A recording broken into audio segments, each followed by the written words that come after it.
नमस्कार, ज्योतिष के इस कार्यक्रम में स्वागत है आपका एस्ट्रोटेबल.com पे। और ग्रहों के गोचर जो हैं सितंबर महीने बड़े ही शानदार होने वाले हैं, कह सकते हैं अगस्त से भी बेहतर एक गोचर हो रहे हैं। तो गोचर जो है आपको और किस दिशा में लेके जा रहे हैं, या आप जो कार्य कर रहे थे उसमें कितनी सफलता देंगे, और आपके फिजिकल स्टेटस को कह सकते हैं, मेंटल स्टेटस को कह सकते हैं, फाइनेंशियल स्टेटस को किस दिशा में ले जाएंगे, कितनी ऊंचाइयों पे ले जाएंगे, उस पर आधारित वीडियो है ये। आइए देखते हैं। चूंकि कालचक्र की जितनी भी राशियां, मेष राशि से लेकर मीन राशि पर्यंत सभी की वीडियो लगातार बनती आ रही है, तो उसी में जो कालचक्र की चौथी राशि है कर्क राशि, इनके लिए कैसा गुजरेगा आने वाला ये सितंबर महीना। और ये भी बता दूं कि गोचर जो होते हैं वो चंद्र राशि के हिसाब से देखे जाते हैं। कई लोगों के कमेंट आते हैं कि ये गोचर कैसे देखना है। तो चंद्र राशि यानी जिस अंक में आपका चंद्रमा हो वो आपकी राशि हुई। यानी यहाँ पे हम कर्क के लिए देख रहे हैं तो कर्क में ही चंद्रमा रहेगा, यानी 4 अंक में चंद्रमा रहेगा, तो आपकी राशि जो हुई वो मून साइन जिसको बोलते हैं वो कर्क हुई, कैंसर हुई। तो उससे ही आपको देखना है कि गोचर जो है आपको क्या फल लेके आ रहे हैं, क्या दे रहे हैं। तो आइए देखते हैं, कुंडली के माध्यम से एक समझने का प्रयास भी करते हैं। और यदि आपने अभी तक मेरे चैनल को सब्सक्राइब ना किया तो सब्सक्राइब भी आप कर लें, और साथ ही बेल आइकॉन भी जरूर प्रेस करें, क्योंकि बिना उसके जो है आपको नोटिफिकेशंस नहीं मिल पाएंगे मेरी वीडियो की। तो इस तरह की रोचक जानकारियाँ जो आपके जीवन से संबंधित हैं, आपको किस पोजीशन में खड़ा करने वाली हैं उससे संबंधित जितने भी नोटिफिकेशंस हैं वो आपको मिलते रहेंगे। और मेरा फेसबुक पेज भी है एस्ट्रोटेबल के नाम से, आप उसे भी सब्सक्राइब कर सकते हैं, वहाँ से भी आपको इस तरह की जानकारियाँ मिलती रहेंगी। तो आइए देखते हैं कि गोचर क्या हो रहे हैं। खास तौर से देख लें तो आपकी अपनी राशि में शुक्र रहेगा 1 सितंबर से लेकर 27 सितंबर तक। मंगल को देख लें तो मंगल रोचक योग बनाएगा, आपके दशम भाव में रहेगा, मेष राशि में मूल त्रिकोण में रहेगा, ये एक शानदार योग कह सकते हैं। शनि जो है आपके 7th हाउस में शश योग बनाएगा, ये भी शानदार योग कह सकते हैं। शनि लंबे समय तक के लिए, मंगल को तो करीब करीब हम समझते हैं कि मार्गी होगा और वक्री होगा, तो ये मीन और मेष राशि में आता और जाता रहेगा कह सकते हैं। जितने दिनों मार्गी रहेगा उतने दिन ये मेष राशि में रहेगा, फिर वक्री होने पे वापस अपनी पीछे की राशि मीन में जाएगा, आपके भाग्य से जुड़ेगा और आपके कर्म से जुड़ेगा, तो फल दोनों में बड़े अच्छे देगा ये। और 14 फरवरी तक ऐसे ही होता रहेगा। लेकिन शनि जो है ये 2022 जनवरी तक ऐसे ही रहने वाला है, और इस तरह जैसे फल दे रहा था वैसे ही फल आपको लगातार देता रहेगा। और व्यापार में बढ़ोतरी या बिजनेस में बढ़ोतरी और एक सशयोग बना के ऊंचाइयों तक ले जाना, ये शनि निश्चित रूप से आपके साथ करेगा। सूर्य को देख लें, सूर्य आपके दूसरे भाव में है और ये 16 अगस्त को ही आ चुका है, सिंह राशि में 16 अगस्त को आ चुका है और 16 सितंबर तक इसी तरह रहेगा। तो यहाँ पे आपको 16 सितंबर तक थोड़े अपने पारिवारिक जीवन को बचा के रखना कह सकते हैं। बाकी चीज़ों में, अचल संपत्तियों में कह सकते हैं, आपकी वाड़ी में, समाज में रिकॉग्निशन में, ये सफलताएं बड़ी अच्छी देगा सूर्य यहाँ पे। तो देखिए, यदि बात करें तो बुध आपके तीसरे भाव में, कन्या राशि में, खुद की राशि में है। तो यहाँ पे आपके पराक्रम को बढ़ाना, छोटे भाई बहनों से संबंध आपके अच्छे बनाना और समाज में आपकी वाड़ी से, आपके व्यवहार से एक अलग रिकॉग्निशन देना, बुध ये भी यहाँ पे करेगा। बृहस्पति को ले लें तो बृहस्पति आपके छठे भाव में केतु के साथ है। राहु और केतु का एक बड़ा ही अच्छा और भी चेंज होने वाला कह सकते हैं। 23 सितंबर के आसपास राहु चला आएगा आपके वृष राशि में यानी 11वें भाव में, और केतु चला जाएगा आपके वृश्चिक राशि में यानी 5वें भाव में। तो उस पर अलग से एक वीडियो बनेगी। लेकिन फिलहाल अभी जो है राहु केतु जो है आपके 12वें भाव में है और आपके छठे भाव में है।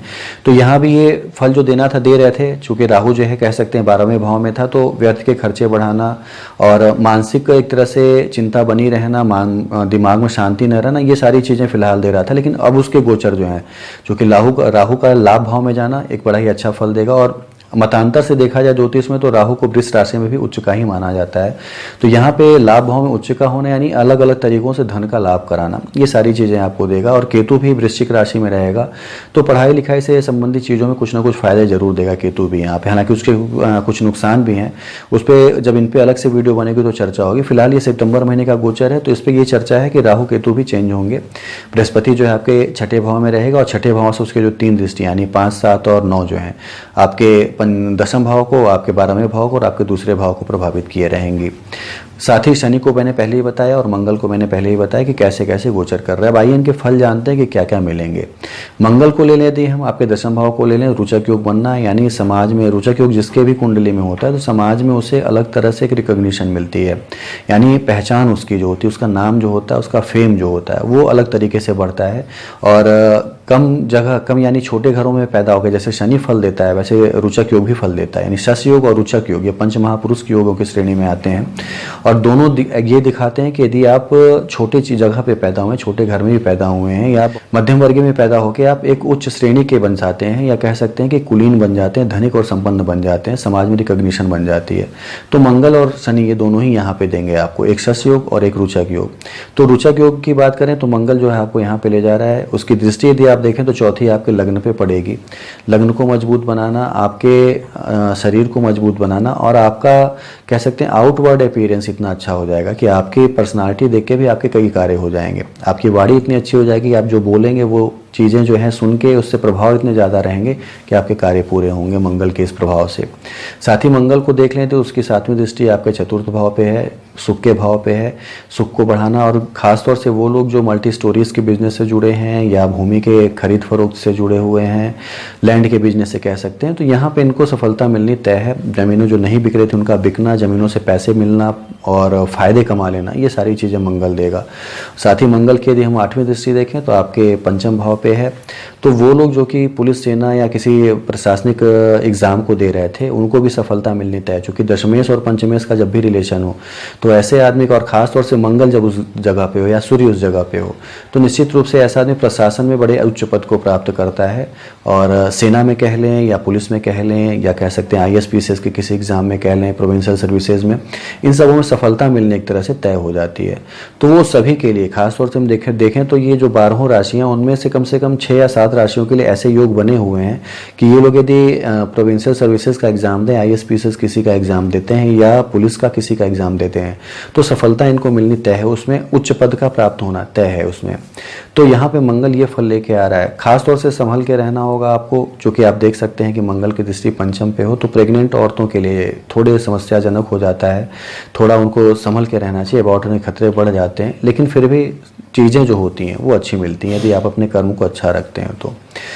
सूर्य की यदि हम बात कर लें तो सूर्य जो है आपके 2nd हाउस में है और खुद की राशि में है, कह सकते हैं यहाँ पे। तो मैंने पहले ही बताया कि थोड़े पारिवारिक जीवन को आपके वाड़ी में थोड़ी कर्कशता होने के कारण खराब कर सकता है, लेकिन अचल संपत्तियों में वृद्धि या आपके वाड़ी में ओज आना या समाज में रिकॉग्निशन बढ़ना, धन में वृद्धि होना, ये सारी चीज़ें जरूर यहाँ पे सूर्य देगा और 16 सितंबर तक देगा। हालांकि उसकी दृष्टि आप देखें 7वीं, तो आपके अष्टम भाव पे है, तो थोड़ा चोट लगना या गिरना या आंखों में कोई प्रॉब्लम होना, ये सारी चीज़ें भी सूर्य देगा यहाँ पे। लेकिन फिर भी पैसे में बढ़ोतरी होना, आपके पद में बढ़ोतरी होना, आपके रेपुटेशन में बढ़ोतरी होना, ये भी सारी चीज़ें देगा। तो थोड़ा वाणी पे नियंत्रण रख के, थोड़ा यदि आप सावधानी पूर्वक अपने कार्य को करते हैं और जीते हैं तो निश्चित रूप से सूर्य के फल भी बड़े बेजोड़ मिलेंगे। बुध के लिए मैंने पहले बताया कि बुध जो है कन्या राशि में, खुद की राशि में है, तो छोटे भाई बहनों से संबंध अच्छे होना और अपने वाणी से लोगों को अपने पास मिला के रखना, अपने पराक्रम को बढ़ा लेना, ये सारी चीज़ें बुध यहाँ पे करेगा। और ख़ास तौर से देखा जाए तो बुध जो है फल भी बड़े अच्छे देगा, यानी पैसे के कमाने में, पैसे को जुटाने में और पैसे को बचा के पूंजी के रूप में परिवर्तित करने में बुध यहाँ पे बड़े ही शानदार फल देगा। तो एक तरह से देखा जाए तो सभी ग्रहों के फल जो मिल रहे हैं आप खासतौर से सितंबर के महीने में बड़े ही शानदार मिल रहे हैं। बृहस्पति और शनि को, चूंकि इसमें पहले वीडियो बनती आ रही है, बृहस्पति और शनि का लंबे समय तक के लिए गोचर होता है, तो बृहस्पति जब भी 6ठे भाव में हो तो रोग से जरूर आपको बचाता है, तो फल आपको देगा अच्छे, लेकिन फिर भी बाकी ग्रहों के भी न्यून फल मिलते रहेंगे। जैसे कि मैंने पहले बताया कि सूर्य जो आंखों की समस्या दे सकता है, तो आप देख सकते हैं कि बृहस्पति 6ठे भाव में बचा तो रहा है, साथ ही उसकी जो 9वीं दृष्टि है सूर्य पे भी है, तो सूर्य के इन प्रभावों को कम करेगा वो। लेकिन फिर भी आपको सजग रहना चाहिए कि चोट चपेट न लगे, आंखों में कोई समस्या ना हो, क्योंकि अपने कर्म के हिसाब से ही ग्रह भी फल देते हैं। तो कर्म यदि आपके अच्छे हैं तो निश्चित रूप से फलों में भी आपकी वृद्धि होगी। बृहस्पति चीज़ों को मटेरियलाइज किया रहेगा, रोग में आपके कमी लाएगा, कह सकते हैं ऋण में आपके कमी लाएगा, शत्रुओं को पनपने नहीं देगा, एक तरह से कह सकते हैं। तो ये चीज़ें बृहस्पति यहाँ पे करेगा। और केतु के साथ जब अलग हो जाएगा, यानी 23 सितंबर के आसपास जब केतु के साथ ये अलग हो जाएगा तो और भी बेजोड़ फल देगा और भी शानदार फल देगा। शनि को ले लें, शनि आपके 7वें भाव में है, खासतौर से कोयले के, लोहे के या कह सकते हैं कि वाइन के इन बिजनेस से जुड़े हुए लोगों को बड़े ही शानदार फल देने वाला है शनि यहाँ पे, और करीब करीब 2022 तक ऐसे ही रहने वाला है शनि यहाँ पे। तो इन सब चीज़ों में फल जो है बड़े शानदार लेके आएगा शनि। और 7th हाउस में चूंकि है तो दाम्पत्य जीवन में थोड़े बहुत मनमुटाव के साथ चलती रहेंगी चीज़ें, लेकिन फिर भी फल बड़े अच्छे लेके आएगा आपको। अधिक ऊंचा, पहले भी मैंने बताया कि शश योग होता है तो शनि काफ़ी ऊंचाइयों पे लेके जाता है। तो एक तरह से देखा जाए तो मंगल का मूल त्रिकोण में होना, बुध का मूल त्रिकोण में होना, सूर्य का खुद के घर में होना, बृहस्पति का मूल त्रिकोण में होना, शनि का अपने खुद के घर में होना, तो 5-5 6-6 ग्रहों का मूल त्रिकोण में अपने खुद के घर में या उच्च का होना, ये दिखाता है कि फल बड़े शानदार देगा ये यहाँ पे। और सितंबर का महीना खास तौर से काफ़ी शानदार गुजरने वाला है, इसका पूरा लाभ उठाना चाहिए कर्क राशि वालों को।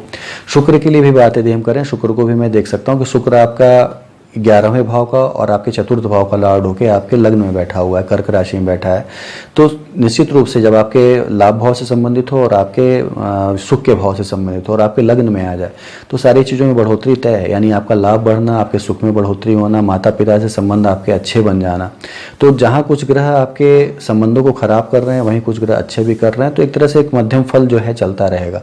बस आपको अपने व्यवहार पर नियंत्रण रखना है, अपने वाणी पर नियंत्रण रखना है और अपने कर्म को नहीं छोड़ना, क्योंकि आपके भाग्य भी आपका तभी साथ देगा जब आपके कर्म उचित होंगे। तो कर्म पूरा करते रहिए, भाग्य आपका जो है आपको 99% आपको ऊंचाइयों पे लेके जा रहा है, इसका पूरा लाभ उठाइए तो सफलता आपको मिलनी तय है, खासतौर से सितंबर के महीने में।